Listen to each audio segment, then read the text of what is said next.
If we show emotion, we're called dramatic. If we want to play against men, we're nuts. And if we dream of equal opportunity, delusional. When we stand for something, we're unhinged. It's Sue Bird's gonna need to calm down. When we're too good, there's something wrong with us. And if we get angry, we're hysterical, irrational, or just being crazy. But a woman running a marathon was crazy. Officials tried to pull her off the course. A woman boxing was crazy. A woman dunking? Crazy. Coaching an NBA team? Crazy. A woman competing in a hijab, changing her sport, landing a double cork 1080, or winning 23 Grand Slams, having a baby, and then coming back for more? Crazy, crazy, crazy, crazy, and crazy. So if they want to call you crazy, fine. Show them what crazy can do.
Hey everyone, so good to see you for our weekly show. Steve is coming on. He was having some technical difficulties. So I'm going to see if I can take his place. I mean, I think this was meant to be, being that it's Women's History Month. So maybe it's my turn to really be the star of the show without him being my co-host. So welcome as always to our show, Being Loved, Kicking Healthy Relationships to the Curb. I am one of the hosts, Stephanie McPhail. I am the expert in helping brilliant women date up. What that means is that I help women who are successful in every other areas of their lives except for relationships get the tools they need so they can stop the cycle of toxic relationships and learn to thrive in all areas of their lives. We do this show every single week to be able to share information on how to heal from unhealthy relationships. This is the book that I wrote, Being Loved Shouldn't Hurt, which is my story of how I overcame unhealthy relationships and how other people can as well. I think the biggest thing when you are in a toxic relationship is the belief that we are the only one in it and nobody else really understands what we're going through. So I wrote this book kind of like a calling to be able to let others know that, you know, to be inspired that they too can change their lives and really create the best of their lives, no matter how long they've been in a toxic relationship for. Steve, is this Steve laughing at me right now for getting kicked off? Hey, Steve. Hey, how's it going? I'm doing pretty good. How are you? See, I got to do the beginning of the intro of the show for Women's History Month. I think that was meant to be. It was meant to be. It's Women's History Month. I'm not even needed today, right? Well, of course you're always needed, but it was nice to do the intro without you. Okay, I mean, no, sad. I'll take that back. I'm empowered. Women can do anything, as it said in the Nike video. I love that. The message actually made me tear up because I've been someone who has felt like it wasn't possible for me because I was a woman. I've had that kind of thought process in the back of my mind before. So that video kind of really spoke to me. That's right. Yeah. We've been doing this show, Kicking Healthy Relationships to the Curb. We hear every Wednesday from 5 to 6 p.m. Eastern Standard Time. And it gets replayed and rebroadcast on cable outlets. You got to check your local listings. And each and every week we have an amazing guest that comes on. And each one of the guests that we have really empower others. And today's guest does just that. Yeah, I'm really excited for today's guest because I actually met her because she runs a group called You're Now RBG with Ruth Bader Ginsburg. And I actually met her and started chatting with her. And she said, hey, why don't you come into my group and, we'll do a little mini interview. And we did. And we've been chatting ever since. She's a really amazing, inspiring woman who does a lot of really great work. And I think everyone stick around for the whole show if you can. If not, definitely come back because there's going to be a lot of great info shared today. And she's a perfect guest for the beginning of Women's History Month. That's right. We start off with prayers for Ukraine. And what's your thoughts about what's happening over there? I've had my head so much in my business that it wasn't until I guess it was the end of last week where all of a sudden I became much more aware of what was going on. It was kind of in the peripheral somewhere. And, I've been watching all these videos of, the poor soldiers, on both sides, because there's really people being used as pawns for somebody else's greed. A lot of lying that's going on, as we see, politically, people are not always honest. And so it's just sad to watch this play out, trying to take over a country and say that we're saving them when really they're just trying to take their natural resources. Right. Yeah. Obviously Putin is the president of Russia, but really he's operating as a dictator, and to invade a country that borders them, that speak the same language, that it's almost kind of like United States and Canada, United States and South America. So there's plenty of people and families and friends that cross that border and are connected through blood. And it's a sad thing when something like this is occurring. And we're kind of like the whole rest of the world is like handcuffed, waiting for the next move. Well, and it's like the bullying thing, right? Like, let's pick on the little guy. Like, that's the little country next to theirs that used to be part of Russia, but I was watching a video about how small Ukraine's, their military is compared to like Russia or the United States or China or like some of the other countries. It's like salt on the beach. Sand on the beach. Like, it's such a small amount of people that are, and I saw families pulling themselves apart, mom being like, hey, I'm going to still fight. You kids go stay with your grandma and you go take care somewhere else. But it was like every person that's possible to fight is trying to fight for their country and their independence, which they've had now for a long time. Right. And again, if there's either intentional or accidental, if something happens to one of the NATO countries, that alliance, everybody's going to band together to kind of, try to stop that. So everybody's on pins and needles on what the next step is going to be. But obviously we want peace. And you see all these refugees, running and try to get out of Ukraine, going to Poland, and all the children that are displaced and killed. And it's a very sad thing to witness, and knowing that it's affecting so many people, it's really heartbreaking. Yeah. There's really no words to say. And again, I think there's so many people already on edge. These past few years have not been easy for most people. Now you throw this on there on top of it, and as well as I do, as someone who works with people that have experienced trauma, this is just adding to what's already happening for people. You know, Right. that the fear, the anxiety, the stress, the overwhelmed, all of that is just magnified by what's going on in Ukraine and Russia. Right. I mean, it's heartbreaking, and I think it remains to be seen what's going to happen next. But I know the address last night by President Biden, you felt some American morale that was trying to have that, because there's a lot of people that are really scared and frightened. And the next step, I mean, we're still in the throes of the pandemic. Obviously, it's lessened, but each state is going through their own tragedies and different traumas about what the pandemic has brought. And it's really a challenging time for so many people. And just so you live in Texas, Ukraine's the size of Texas, basically. So, and Russia, like you said, is immense. So it remains to be seen what happens. And we haven't seen anything like this in Europe since probably 1939, and an invasion quite like this. And our thoughts and prayers. I know it's Ash Wednesday, so all the Catholic folks and Christian folks that are repenting, and we all need prayer.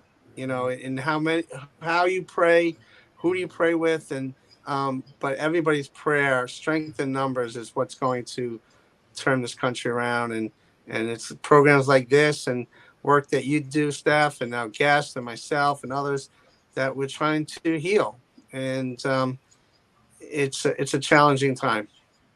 It's always about bringing people together, right? I mean, we're way stronger together than we are just by ourselves. And I think this is just a reminder again, is that we've got to band together, stop fighting against each other. Those people dying over there are no different than any of us. So, we've got to get it together. Did I lose you, Steve? No. Oh, looks like I lost Steve. Okay. All right. Looks like I lost Steve. Is coming back. He's having some technical difficulties today. But, at this point, why don't we just bring on our guest, Jasmine? Because I think that I think even having this conversation, with Jasmine would be wonderful to kind of share. I'd love to hear her insights on this. So, Jasmine, I'm going to welcome you on the show. I don't have your bio in front of me, but when Steve comes back on, or if you'd like to share some of the great work that you do so that everybody knows all the amazing stuff that you're doing. So Jasmine, welcome to the show. Thank you. Thank you for having me. It's great to be here. Yeah. So I mean, we were talking about Ukraine, but before that, let's take a step back, and I'd love to just hear a little bit more, share with the audience, what is it, what do you do, and what are you passionate about? So I'm a digital strategist. So that means I take your social media marketing, your website, all your messaging online, and I pull all that together into a strong message to help create high converting information campaigns and organic marketing. So I use that skill in what I'm most passionate about, which is actually community organizing. So I do a lot of work, like I was with, forming the Women's March, and I have the Facebook group, Your RBG, where we try to embody part of what she left us as her legacy, and her work continuing even though she has left us, and really helping nonprofits, organizations, and women around the country, in some places around the world, really find that strength within them to be able to take action and not just think, oh, I wish I could fix this, but to actually be empowered to take real steps of action to make change in their community. Yeah, I love that. And again, it was like perfect timing that you were coming on for Women's History Month. So what do you think about what's going on with Ukraine? What are your thoughts about all of that? I mean, I think the entire world is united in our prayer for Ukraine. I really think that this is most conflict of this level is unnecessary. This is certainly way beyond unnecessary. And the disinformation campaigns that we've seen trying to come out of Russia, the only thing that's kind of, seeing the inspiring reaction of the Ukrainian people coming together has really, I think, inspired the world in a lot of ways. But I think also it has helped stop something that could have been really even worse, which was the disinformation coming out of Russia. It's just, all of it's just being shut down. So it's a terrible conflict, but I also think there's a lot of beauty to find in this, that we can see spirit and inspiration and a lot of unity in a way that over the last few years, we've all been struggling in this world through COVID and through the pandemic and through economic struggles. But I hope this is over soon. I would never want this to happen. But for me, there's those moments that I hold on to of seeing the people really come forward and stand up for their country. That's just really I'm truly inspired by.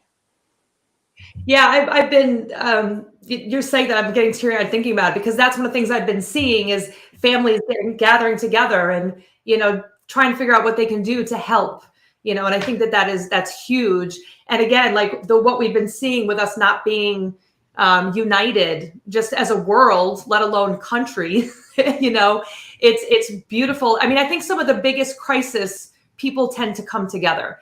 And then it's almost like the crisis is over and people forget, like, hey, look at how good we were when we were all pulling together and working together. Let's go back to that. Like, that's what I want to see more of. Yeah. No doubt. No doubt. I'm enjoying this woman's show here. I'm sorry I have to kind of crash the party here. Welcome, Jasmine. I'm Steve Vaccaro. It's Women's History Month, and you guys know each other, and Jasmine, it's just interesting to see that the work that you've been doing for so long, and I know you guys just started to kick it off, but what inspires you about the work that you do? That's so funny. People ask me, I think for me, we are, when we're just about our own priorities, when we're just about our own goals or our own agenda, we do not leave a legacy. We do not impact the people around us. But when we take time to listen and hear each other's stories and come together and have built that empathy and that next level connection of actual community, that's when you get the ripples of community and connection and change, right? And that's where I always talk about it as like a wave, and how we're all just that drop in the ocean. So sometimes we get tired. Sometimes we have health issues, or sometimes we have family things, and we can't always be part of pushing the wave forward. But because we're all a little drop and we're all connected, the wave keeps moving forward of change and of making things better and helping our community. So that to me is the inspiring part, is just making sure that I help create as many motivated droplets in the ocean as possible, so that we have these waves going. We see a lot of things being upheld in Congress. We see a lot of things being upheld at all levels, at even city council meetings, school board meetings. My heart goes out to anybody on any of those councils right now. It's quite the struggle. But to have these other elements create change in the community, it almost doesn't matter what some of the laws are. Our culture is shifting and people are coming together. And that's what some of the protests and some of the larger statements in the last 6 years we've seen. That inspires me. I love it. I told you, Steve. I told you she was awesome. She is awesome. I mean, there's a quote up there: change doesn't happen when circumstances improve. A change happens when you decide to improve your circumstances. Do you believe that, Jasmine? Yeah, I think so. And I think, again, when you think outside yourself and just short term, and you keep that kind of long term focus on what you're trying to do within your world and within your community. Mm-hmm. Do you think women's empowerment and the whole movement in the 60s, 70s, 80s, 90s, and now, are there similarities? This is a thread that began back then, that your work now is kind of has been inspired by that movement, or is it something totally different right now? So I actually, lots of things there. One is, I don't know that I'm going to take you back farther and say that we're on the shoulders of all women that have come before us and done this work, but that also includes the amazing work of Black women who have upheld and really inspired a lot of us in our community work. It also talks about, the trans women who have done a lot of work in their community. And all of these little pieces allow for us to move forward one at a time. And when I talk to a lot of women about this work and they go, oh, we haven't had this change, or, oh, I've been working on this for 40 years. I feel you, but the reality is this is lifelong work. This is work that we will do with what we can and then hand off to our daughters. Hand off to other femme identifying people that come after us. So it's all just part of that moving forward, and it absolutely is connected. And it's interesting because we have had to shift as women through the decades how we come at this work depending on how society lets us. So like I came into this more in the 90s, being the age that I am. And what I found was that in the 90s, we had to have, it was almost like an anger and a frustration. We had to come at it with a different kind of strength, because anger was an emotion that was really accepted from women in a way that any sensitivity was not. Any sensitivity was seen as a weakness. So it's been interesting to see that now we're allowed to be sensitive again. We're allowed to be feminine. We're allowed to be these other pieces of who we are as women. So, but it definitely, absolutely is all within the same similar threads. Mm-hmm. I love that because I'm thinking because we grew up around the same time, I think, and the 90s kids, there was the more emo, the like angrier, the we're gonna fight the system. That's how I came of age also. So I completely empathize with it. Like I understand what you're talking about. And I think I feel like that's shifting. Even it's funny. Some of our really good friends are a couple. They're both surgeons, and it's a male female, and the husband, the male surgeon, is like, I just think there should be more women doing everything. He's like, I don't understand why. And I bring her up actually because she's a big RBG fan. I always think of her when I think of that. But anyway, so he's always like, I don't really understand why men think they need to keep being in charge of things and why women are letting us, because we're not doing a really great job. But I think that's starting to become more of a popular opinion amongst men. Like my husband says the same thing. He's like, guys can't do it. Like, let's let the ladies finally step up. And I think that having more supportive people, because we're not out there, the roles have changed so much that it's not like we need to be protected most of the time. Obviously Ukraine, there's other things going on there, but most of the time we're pretty self-sufficient. We don't need protection. We can take care of ourselves. And so I think that shifts even the dynamic between men and women. Mm-hmm. Well, and who do we need protection from? Well, yeah, men. So maybe that's not a woman's issue also. True. It's 100% true. Yeah. Well, Stephanie, I always let you take over this show all the time. I just want to get out of here. You're good, Steve. You're good. Don't worry. You're a feminist. I'm not concerned. You're okay. But you guys talk about the 90s. In the 70s, I got to mention my own, generation. It wasn't always like that for women. I mean, women, I had my mom really suffered in the mental health world. And back then, mental health issues weren't as they are now. And women with mental health issues weren't even looked at seriously. And that's when a lot of women, if they struggle with their own internal resources or, confidence level, self-esteem, and they didn't get the support from their immediate family or friends, it was a tough time for them. And to grow vocationally was almost impossible for some women if you didn't get that society support. So there was a difference and a movement from the 70s to the 80s to what you're talking about in the 90s to now. Well, I'm even thinking women were medicated. Right. Yeah. Yeah. Right. But I'm thinking, and I'm thinking too, is that, I think about my mom and my grandmother and how they dealt with things that they weren't happy about. There was much more be quiet about it, like suck it up, don't say anything, and just like, let's ignore it. And I think, and maybe I think it's not in spite of, it's probably because of, that's the next generation was like, I'm not being quiet about that. I'm going to be loud and speak about it, not be afraid. Because I just remember seeing my mom and thinking like, I know that like she seems like she wants to speak out more, but she's never like, I'm always trying to get her to talk out a little bit more. So I think that's shifted as well from one generation to the other. Right. And I think you're right, Jasmine. Medication. I mean, if you had mental health issues, I mean, with a specific diagnosis, Haldol was a drug of choice by psychiatrists and treatment teams back then. And if you were over medicated to control a psychosis or whatever inappropriate behaviors there were, that was the option for a lot of the treatment modalities. And that was very sad because a lot of men and women, a lot of women really struggled and were challenged by that when that unfolded. And there's nothing wrong with medication, but it was done in a way that was overdone and not necessarily the healthiest and without any kind of other mental health support. Right, right.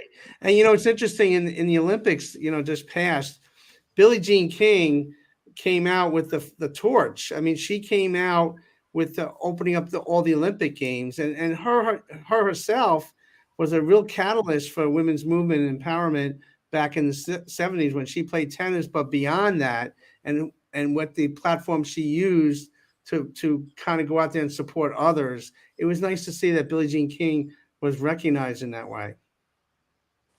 Yeah, absolutely. This was a really interesting Olympics in general. It was morale around it was really down, which I think was really interesting. But I mean, yeah. It's with the times, right? Yeah. Well, you talk about the times, the history. I mean, when Russia and Ukraine, I mean, obviously, President Putin over there in Russia picked this right moment, his moment, to do this stuff, which was, directly correlated with the Olympics and everything else, which, is sad in itself.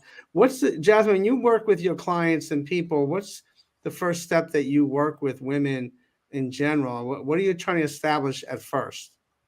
So I have women from all over and all different businesses, all sorts of different companies and places in their life and in their careers that come to me. And I always start with the same thing, is that you really, really have to start with what your goal is, because it's more about the impact you want to create than the steps you're going to take. We create the steps based on the desired impact. So if your impact is to create a nonprofit, if your impact is to create this change, if your impact is to build this business or to make this, have these types of clients in your business, it's all about starting with the end goal and then working it backwards and having clarity on who you're going to serve. Even if it's a business, it's you.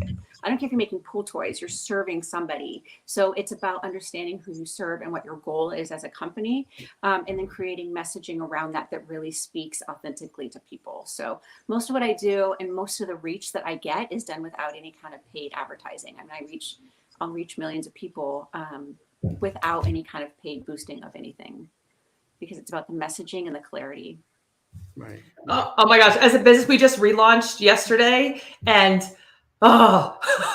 you do amazing stuff, because we know nothing about marketing and all of that, and try to figure that out on your own without that expertise is not an easy task at all. From my experience so far. Well, not only that, but I mean, I even tell people, I'm like, I can't even do my own stuff. Like you're so close to it and you overthink it and you get stressed and worried and you kind of get off track. And so having somebody outside that can help simplify that process and strategize it for you is huge.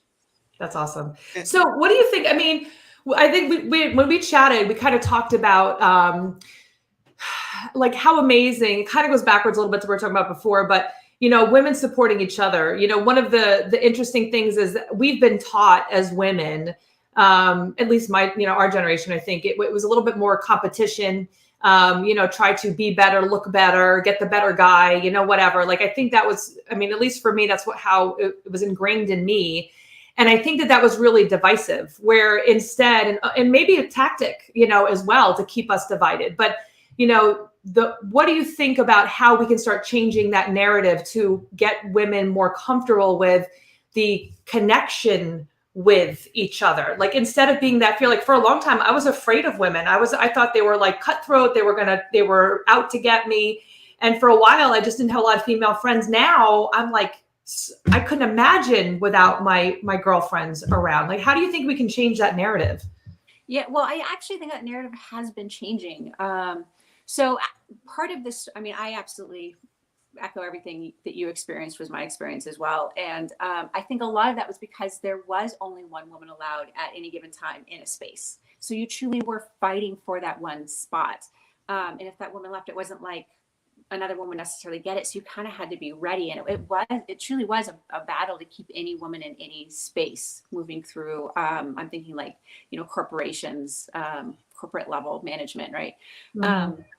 But what has been happening, and that's one of the legacies for me of the Women's March, is that when we all went out, what was it, 5 million worldwide, I think, is it showed women for the first time how many other women wanted to support women. It was like this quiet thing we kind of talked about with maybe a couple of people, but there hadn't been a national, let alone a worldwide conversation about it. And that was the first time. And I've literally lost count.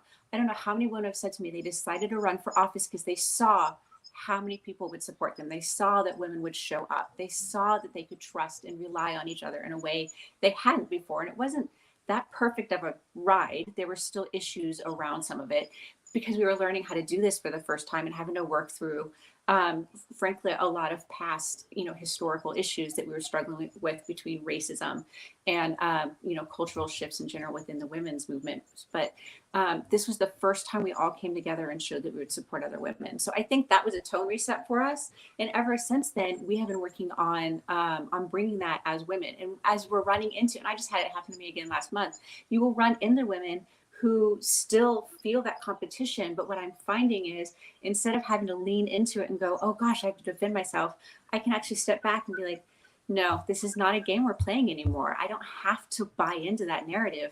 I'm not in competition with whoever thinks they're in competition with me. I'm going to show up and be who I am and continue to be a heart-centered leader, and they can continue to do their work, and we're just going to move past it. And I think there's a certain amount of not allowing the narrative to continue with you and letting it stop with you, that it's almost like it's like a cold or something, right? And if it stops with you, it stops. It doesn't continue to your children. It doesn't continue to your friends, your friend group, your community organizing, your office, you know, it stops with you. And I think if we all take our piece of ownership around that, that's how we stop that. And I'll be honest, I think the next generation coming up, I don't know what words on my list. They're pretty bad. They're pretty awesome.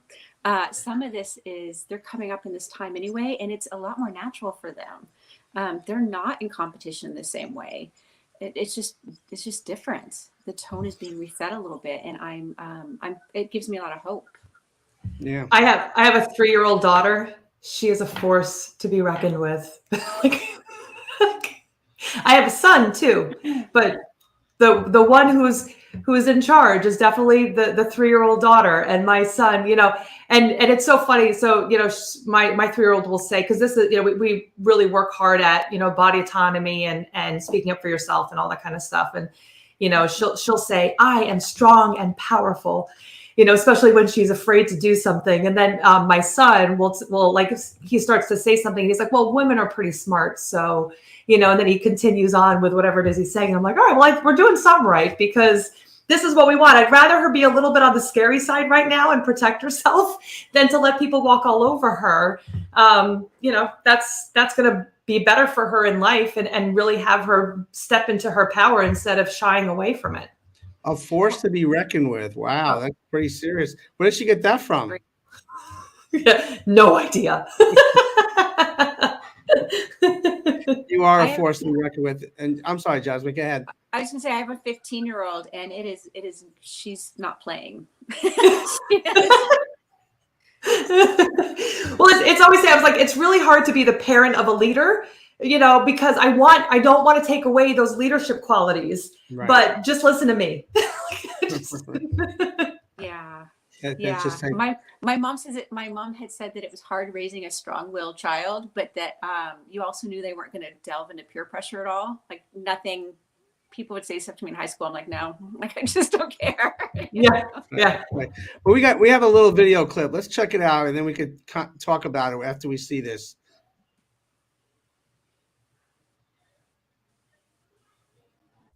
Girls can't. Sometimes you hear it, but more often you feel it. Girls can't rock. Girls can't be strong. Girls can't chat. Girls can't be funny. Girls can't rap. Las chicas no pueden ser las protagonistas. Girls can't run the show. Girls can't dance crazy. Girls can't play sports. Girls can't. Yeah, girls can. My sport is ice hockey. Everybody told me that I couldn't do it. You have to just be courageous. I was always told singers really should just sing. Okay, well, let's challenge that whole notion. I heard that girls couldn't rap. I rap. Girls couldn't own businesses. I own my own business. I like it when people say you can't do something. You know, I just learned that you have to be yourself. Girls can't. Yes, they can. Come on, cover girl. Rap. Be funny. Be off the wall. Rock. Be strong. Run the show. Make the world a little more easy, breezy, and beautiful. What do you think, Jasmine? Yeah, I think it's so important. I mean, when I was growing up, there were no women taking any of those positions. You know, to be honest, that's another piece that I'm very passionate about, which is representation in education. If we can't see a version of what we could hope to be, sometimes we can't have the view of it, the vision of it for ourselves. So having more and more women standing up and being strong in the media is just really powerful. What do you think, Stephanie? Agreed. I mean, same thing. I didn't see that. It was, you know, in movies, I watch sometimes like 80s movies with my kids because it's a little bit more appropriate especially for their age group. And the writing that's done in it is all about how the woman is not able to take care of herself and she needs the guy to come and sweep her off her feet and, you know, all of that. And I think that now that more and more women are making movies, doing the writing, all of that, it's actually becoming more realistic. I mean, women didn't say those things even back then a lot of the times, but it was a guy writing it. So he wanted her to say those things. So it made women look like they were, like the dumb blonde, or, they needed the guy to answer the question for her to figure something out. And I love how that has shifted nowadays, again, not in every movie, not in every show, but I just love how that's shifted. It's becoming more realistic and more empowered instead of having to rely on others all the time. No doubt. And Jasmine, in the height of the pandemic, did your work change throughout? I mean, was it more challenging, or did it become, it came out in a different kind of way? Were you able to offer that support even more or less? How did that affect you and your work? Do you mean the digital strategy stuff for the community organizing? Correct. Digital strategy it was a bit of a boom, right? People that I'd been talking to or doing presentations in front of for years were like, oh, is this what you were talking about? I'm like, this is what I was talking about. Okay. Once everybody was online, I think it was clear to some people who weren't sure what the value was, that even after the pandemic, or, whenever it phased out, whatever we thought that would be, depending on the part of the pandemic you're speaking on, that the digital media piece was actually going to continue to be very critical for companies to have that pulled together and have that be. The thing about digital media for me is that it is a chance for the smaller businesses to compete with box companies, with chain stores. It's a chance for you to be in front of people you would never be able to be in front of if you were just sticking to your local print materials. Not that those can't be a good piece of your marketing, but by expanding to the digital world, that really strengthens and expands your exposure. And that's how these small companies really get to grow and compete. So it's another piece of that kind of empowering. And empowering is a word we throw around a lot, to the point where sometimes I have moments where it doesn't even feel like we don't fully understand the word anymore. But to me, empowering means giving actual action steps to people, giving people actual things they can do and take and really move forward with, and stop gatekeeping information. And I say that because a lot of women in the past, that was one of our things, is we would gatekeep information from each other because we wanted to be the one in that space. So even as we would learn things, we didn't pass it on to women behind us. And that's a massive, massive shift in the last few years that I'm very thankful for. Right. And the clinical work that I do, there's a fine line between entitlement and empowerment. So, I mean, if you are working from the modality of entitlement, that's a challenging aspect to continue that long-term journey with, because you'll never reach that level of empowerment and become independent. So there's a fine line. And sometimes I would imagine some of the people that you work with, they struggle with that journey of entitlement to empowerment, correct? I mean, they can. What I find more often, to be honest, is that they have more in them than they're willing to show, and they're nervous or held back because they're afraid of getting too big or putting themselves out there or being too true to who they are. So a lot of the work they have to do to cross that barrier into being truly empowered is to stand in their own power, into their own voice and who they are uniquely and authentically. Just challenging. Definitely. This is Kick on Healthy Relationships to the Curb. That's Stephanie McPhail. I'm Steve Vaccaro. That's our wonderful guest, Jasmine Partita. And Jasmine, 2022, I know we're in March already, but what's your vision? I mean, for the next couple of months, for all of 2022, do you see your focus changing or a continuation of what you've built upon over the last couple of years? My focus never changes. And it's funny. Somebody actually asked me recently, when was the first protest that I held? And I had to think about it. It was 5th grade. So I'm pretty focused. My focus is always finding what is the greatest community need and seeing how I can help support. That doesn't mean I'm necessarily in charge or leading or the person out front, but how can I bring resources or support or trainings or whatever I need to? And frankly, we're heading towards a midterm election, which is kind of not a joke, right? Like, there's a lot of things that are on the table, and we've got the NRA even, right? Not the NRA, the ERA. So we've got other things that we need to, I'm blanking on what's called, but it's the bill to protect women that had expired, and we need to get reinstated so that we can have more protections for women across America. So there's these different policies that we need in place. The midterm election is part of that. So I will continue to be working on empowering different people around the country to move towards getting those things passed. Well, I live in Texas, so that I was front and center yesterday voting. It was like, please get me in here. And like as a New Yorker in Texas, it's a very different environment here. And so, but I mean, the good news is that there's a lot more people coming out and they're speaking out. So I think that there's a good chance that because we have a lot of Californians and New Yorkers coming in, I think there might be some more positive shifts over the next few years around here. Yeah, and we need more done at the federal level. It was the Protection Against Violence Women Act, but we need some of that done at the federal level. And I think part of the issue is voter education and registration. So those are things that I always work on as well every election year. Mm-hmm. And Jasmine, what's the most challenging aspect of what you do at this point? Obviously, advocacy and adhering to rights and protecting those rights is challenging in itself. But personally, on a personal level, what's the most challenging aspect of everything you've been doing and even currently? So it's actually my Facebook header, which is, and I'm going to quote it wrong because I don't have it in front of me, but it's this idea that you can't let all the sorrows of the world in. Because you'll drown. Right. There's a lot of work to do. There's always somebody to help. There's always something that needs to be done. And you have to find that balance. So instead of getting sucked down a little too much where it weighs you down, finding that balance for myself where I can continue working. And the quote has something like, for my Facebook thing is like, you can't let all the sorrows of the world into your heart, but the ones you do let in, let them create action. So the things that I do choose, I go all in, but I can't be there for everybody. And that can be hard some days. Yeah.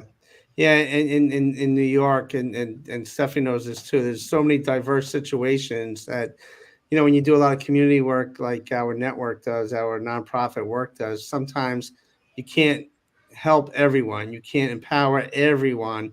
And I always think about the people that can't be helped, that like you go through more. And I agree with you that it's a hard thing to do. And, you know, there are the people out there that could really benefit and really overcome a lot of tragedy or trauma. Well, and that, like, I feel like I have to, like you asked me in the beginning about, you know, my thoughts about Ukraine versus Russia. And the reason why I wasn't even aware of what was going on, because I felt like there was some back and forth there for a little while before, but I've had to just turn things off because, you know, as a helper, I can't help my clients. I can't help the people that I work with if I'm constantly being concerned and drawn into all of the stress all over the world. So, you know, I think there's really, you know, I completely agree with Jasmine is that, you know, you've got to be able to focus, be aware, you know, don't just put your head in the sand, but be aware, but then focus on the things that you can change. And of course, we know that starts with home.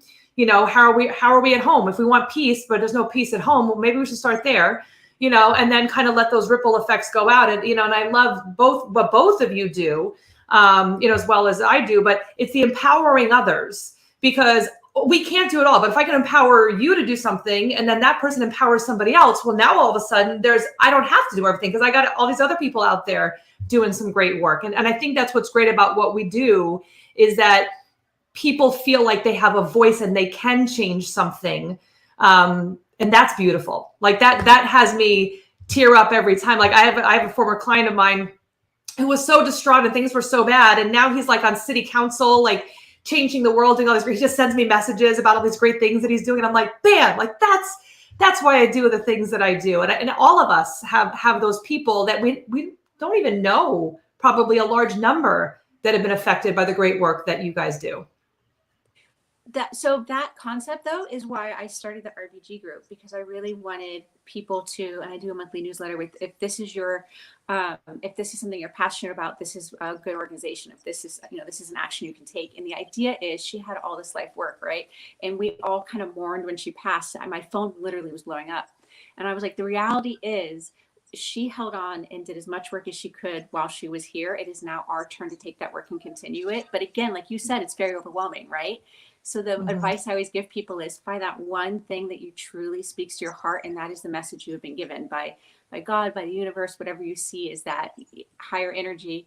And that is what you are to carry forward and focus on. And by doing deep work in that space, then you can make a difference. And then other people will take another issue that really speaks to their heart. And that's how we start covering all the different places. Mm-hmm. And when the pandemic started, actually, Steve and I started in a studio together in New York. And I mean, he's in a studio now, but he was having everything in studio. And I was like, well, let's just take this online. And it's kind of the same thing as what you were saying. And he was like, online, really? And, it kind of got you out of your comfort zone. But the amount of people that we can now reach because of what we're talking about, what we're doing, because of the ability to be online. I think that's what all this is about. Yeah. And Stephanie's absolutely right. During the height of the pandemic, we were all kind of bunkered in, and I started to do podcasts thanks to Stephanie. She taught me the ropes a little bit, and I was able to connect 100 straight days with people around the world, from Australia to Ireland to South America, Canada, England, all different places, because we were all going through the same thing. And from that, this network began. It was 1 or 2 shows. Now we have 18 shows, and it's all done, not all virtual, but a majority of the shows are virtual. And Stephanie, really taught me and taught others how to kind of lead the way there. And I'll never forget that. And it's people like yourself, Jasmine, that you're actually doing the great work digitally and virtually that really are changing the world. Yeah, some days it just feels like total chaos, but that's the hope. Yeah. Right. But it's a different world. How can people get a hold of you and contact you if they, and before you answer that, what advice would you give a woman now, a young woman now, right in the throes of what we're going through as a country, as a world? What advice would you give them at this point in time? Okay, so the advice that I actually just even had this conversation with somebody a couple of days ago. The world is very noisy. Online is very noisy. It's loud, it's fast. I mean, we have 7-second videos being the top trending on TikTok, right? Take a pause and find a space of quiet, whatever that means for you. If it's a walk, if it's meditating, whatever it is, find a moment of quiet and hear your own voice, and then let the world know what that is. You don't have to go looking for it. You don't have to go find it. You don't have to struggle with anything else. It's inside you already. You just need to find the quiet and the calm space where you can hear it so that you can share it with the rest of us. And we need to hear your voice. I don't think people understand that. They all think, well, you had a voice or you have a message. Everybody has a message to bring to the world. It's a matter of just connecting with it. And you have one life. And this is like a whole thing for me. I went 10 years with undiagnosed endometriosis. I thought I was dying my entire 20s. Literally thought I was dying for 10 years. You only get one life that we know of. Mm-hmm. Take this time to connect with who you are. Turn everything off if you need to. Take a break for Lent, whatever your journey is, and connect to your voice that you already have, and then give it to us in the world, because we want to hear it. We want to hear from you. And agree, totally agreed.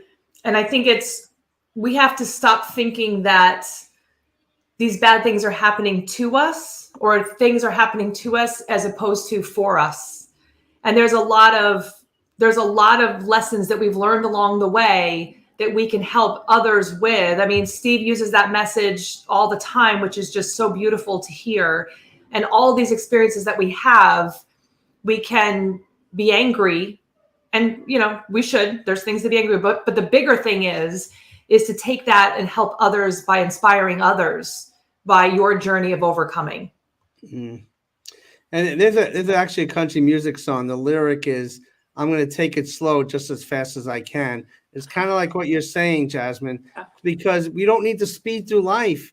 We could slow this whole thing down. Don't go on social media. Take the time to go outside, slow it down as fast as you can, because we don't do that. It's just going to pass us by. Mm-hmm. Absolutely. So, Jasmine, how can people get a hold of you and contact you and get to know more information about the wonderful work that you do?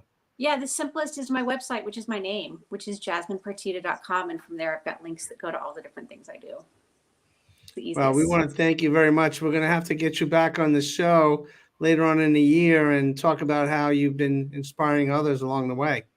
Well, thank you so much for having me. I really appreciate the work that you do and your nonprofit as well. So I appreciate being a part of this journey. Thank you so much, Jasmine. God bless. Have a great evening. You too. Thank you. Wow, Jasmine Partita. I mean, Stephanie, she is definitely trending in such a positive way to help others. It's inspiring. Well, and that's, I think with the work that we do, you're really helping the underdog. And that's something that I thought would be great to bring her on, because there is a lot of that parallel going on there. And there's way more of us helpers than we realize. I think if we start allowing ourselves, again, like share the story, allow our lights to shine, help empower other people, you'll see that there's a lot of people want to do good things. They just don't know where to start. And I think when you inspire them to start, then, it gets the ball rolling in the right direction. No doubt. No doubt.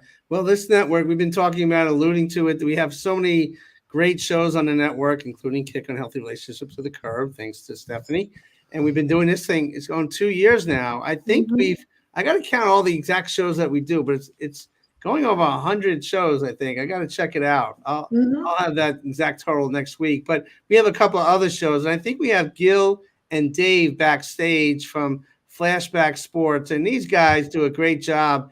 And week after, or every other week, they do inspiring connections with sports fans and with athletes, former athletes. And tonight they have 3 great reporters on the show, sports reporters. They had Bob Clappish, Ken Davidoff, and Kevin Kiernan. Boys, are you there? Yeah, hi, Dave. I'm here. Good seeing you guys. Hi, Dave. Hey, Steve. Hey, Hi, Stephanie. Hey, what's going on, guys? How you guys doing? Happy okay. Ash Wednesday. So I know. Yeah, you know what? I always get a lot. I guess that means that's a signal. You got a big head, man. They always give me a lot, Steve. Is that that's a bad signal? I always get a lot, I don't know. I sometimes wish I would just get a little bit, but I don't know. Sometimes I think I need a lot for some reason. Your head's so big. You're like, here, take this, Gil. Yeah. So this is the time. This is the part of the show that Stephanie doesn't have anything to offer. So, guys, what are we watching tonight? Dave, what are we watching tonight on your show? Well, like you said, we have 3, prominent, preeminent sports writers in the area: Ken Davidoff, Bob Clappish, and Kevin Kiernan. Ken just, I guess, retired 2 days ago, I think, at least from the Post anyway. Kevin has got a great podcast that he does called Ball Nines, and Bob Clappish, a longtime reporter for the Newark Star Ledger. I can't believe, I feel like I've been following these guys forever, and they're not really much older than we are, so but they've been around for so long, and they're just great baseball writers. Did you say following or stalking? Yeah, exactly. Pretty much, yeah. So we'll vent tonight a little about the state of baseball, I think, is what it's going to be about. It's going to be an airing of grievances, I think, is what it's going to come down to. Yeah, I know, but what's going on with baseball, guys? Real quick, I know Stephanie is wondering how much more along of this stuff. But what's going on with baseball? Are we going to miss the season? Are we starting July 1st, Memorial Day? We're not starting. What's going on? Gil? Good, Gil. I don't know, my opinion. I don't know, Dave. I don't feel like the owners care the first month or two, but the revenue comes from the playoffs and the postseason, so that's when it's going to get interesting. I would say. If I had a judge, I would say maybe May 15th, June 1st, but I'm no expert, so I don't know. I don't know what Dave feels. Yeah, I think you're right, Gil, because I think basically the month of April is almost a losing proposition for the owners. They don't make a lot of money in the month. TV is mostly about playoffs. Attendance is always down in April because it's in the Northeast, in the northern part of the country. It's still cold. You don't get school still in session. So you get all those things. They're all factors. So the owners are in no hurry other than just another very bad blemish on the sport. I don't think they care in the long run. There's too many owners who don't care, in all honesty. There's too many owners who were more worried about the bottom line. And I think that's unfortunate because this sport is really, to me, it's for the community. It's for it's for your area. And if you're going to buy a team, I think you have an obligation to make sure you field a competitive team. If you can't afford it, don't buy one. And it's a bad visual optic with our baseball's commissioner, swinging a golf club. It's on the back of all the papers in New York. But make sure you ask Ken Davidoff. He's been reporting. I know he just retired, but he's been reporting on this day in and day out. He's really got the scoop on everything. So, guys, have a great show tonight. Thank you. So proud of what you guys do. We love you very much, and I'll be watching. All right, same. All right. Take care. Stephanie's going to watch too. I want to make her watch tonight. Okay. And we have another show. I'm proud of you, sis. Danny Benson does that show right after us. And I think we have Danny backstage. And I'm proud of Hi, your how sister. are you? Great job. What's up, Danny? Good to see you. See, here we go. There I you can talk go. to Danny. We don't have to talk sports, Danny. We could just talk I about know. other fun I things. feel, you know what it is? I'm so happy because in New York today was the first day my kids didn't have their mask off, their mask on. They was like, Mom, we saw smiling faces. This was great for kids all over, the areas where they were still wearing a mask, because my kids came home running with happiness today to finally see their friends' faces for the first time and not have to social distance. So I want to say kudos to everyone who went through this. We got through it, so now it's time to move forward. Also, everyone who's celebrating Lent today, Ash Wednesdays, 40 days of giving up something for Christ. So hopefully you give up something really to show how much you love, Christ, of course. And how are you guys doing today? We're doing pretty good. And another show in the books, and we're ready to dish it off to you. Who do you got on your show tonight? Well, I have Judy Foster. She's a psychotherapist, and because the kids are going back to school, we're going to discuss mental health, because one of my daughters still refuses to not take the mask off. So there's probably a lot of kids like that who started wearing the mask because they were scared of the virus, and now all of a sudden they're saying you don't have to wear the mask anymore. But a lot of kids are still going to psychological issues of taking that mask off because they feel like they might get hurt because of the virus. So I have Judy Foster on to talk about the mental health of kids in school, dealing with wearing a mask and not wearing a mask. And also kids who wear masks might get bullied from the kids that don't wear masks. Right. So we're going to talk about that on Proud of You Sis today, right after this great show. I can't wait to watch, and we have to minimize the polarization in all ways. So Danny, you did such a wonderful job. We're so thankful and blessed that you're part of our whole family here and what you do right after our show. So have a dynamite show tonight. You guys had a great show. I'm so proud of both of you guys. Thank See you you so soon. much. Have a great show, Danny. Well, Danny. Thank you. We have another show that's starting off Better Together. Elisa Calisi will be starting her show, which will be airing real soon on a cable station. I think it's going to be Channel 18. Elisa was one of our founding sponsors, and she does great work in the community. She's going to be talking about we need to be better together. So we want to give a shout out to her. We have Janet DiBendetto, who has a show tonight at 7:00. She has an outstanding guest, Teresa Gannon, who's coming back on. They couldn't get everything done last week, so they're going to continue that conversation tonight. That's at 7:00.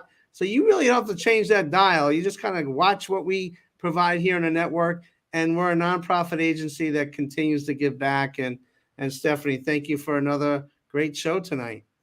Yeah, so tune in next week. We've got another great guest for next week. And, keep doing all the great work. Those of you who are watching, we appreciate you coming in and watching us every single week and being a part of this community. And, hopefully if anything at all, you get inspired to step into what's truly possible for you, even just one person. This is what we do this for. So thank you all for coming in and tuning in every week. And Stephanie, you are a force to be reckoned with. Just saying. As my daughter. Have a great week. We'll see you guys next week. God bless. Bye, everybody.